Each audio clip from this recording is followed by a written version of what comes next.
How you doing? My name is Brandon Chulo. I am the co-founder, mission coordinator, and executive director of Summit Lost Pet Rescue. I'm here with Tracy Frick. She is one of my top volunteers and team leader. Melissa Davis is also the co-founder and executive director and mission coordinator for Summit Lost Pet Rescue. We are a 501c3 nonprofit in Summit County. We just celebrated our 3-year anniversary. This is something that Melissa and I were passionate about. About 7 years ago we started. Very rudimentary, we didn't really know much about it. We both kind of just wanted to help our community by sharing posts, putting flyers up, stuff like that. And then about 3 years ago, we had a car accident up on Vale Pass, Outlaw. I think a lot of people remember that. That was the mission that kind of changed the direction of us from going just from random searches to actually studying lost pet behavior and the science behind it and using tactics and stuff like that. And then we had our previous board, Doug Zidell, John Carver, Andrea Penn, who went out and created our 501c3 nonprofit, did all of our paperwork, got all of our website up and all of that. And then it started with 2 and 6 and 12 and 20, and now I think we have about 100 people actually signed off in our organization, including front office, field ops, social media, event coordinators, grant writers, stuff like that, plus Summit County community, the animal control shelter, Frisco Animal Shelter, and animal control officers, where when we have a lost dog, you know, it's not just us, it's hundreds of people all over the community saying, hey, I see this dog that you guys are looking for, he's over here. I was explaining to this one woman once that probably 95% of our cases become closed because the sighting came from a Good Samaritan that led to the capture. Yes.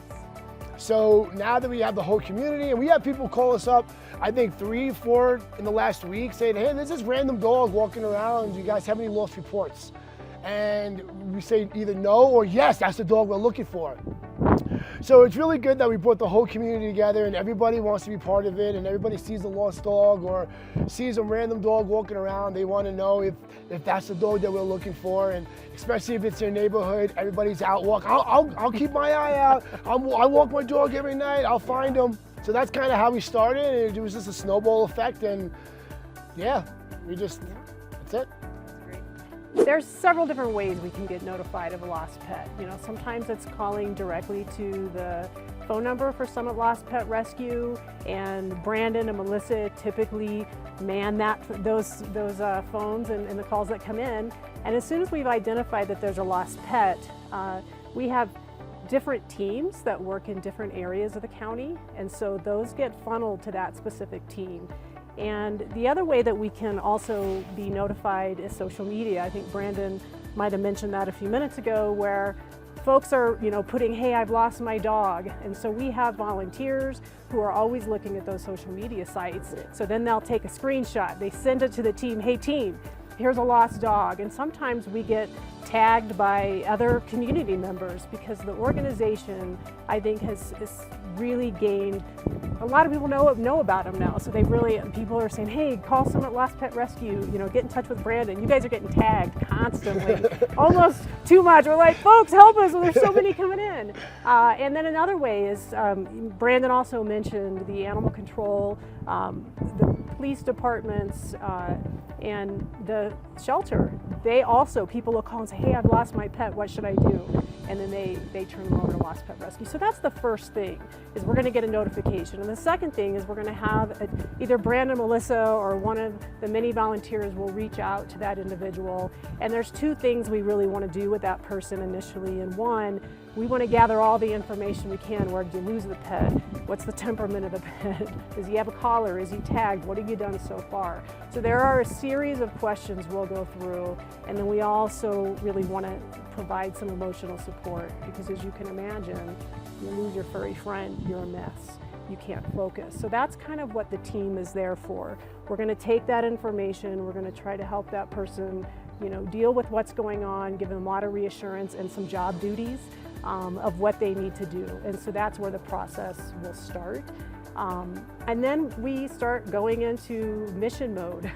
The team's going to take the information they have, and we really want to blast a community. And a lot of it depends too on how we want to find that pet, whether it's a cat or a dog, because there's some very different tactics that we'll use. So with either one, we still want to blast the community. We want to hang up neon signs. Brandon, I don't know if you want to give a quick show of what it looks like. So this sign right here is one, it's bright, it's bold, it's big, and it's simple. So we want to say, where do we think this pet was lost? And we want to get these signs in a radius. Maybe they were on a trail, it's a trailhead. Where does the trailhead end? Maybe 4 other spots. We want to put them at all the trailheads. The nice thing is so many volunteers know the backcountry so well back here that, not everybody has to know, but there's always someone. I know exactly where that ends. And so we get them at neighborhoods, Target, anywhere that we can put it where we know lots of people are coming in and out.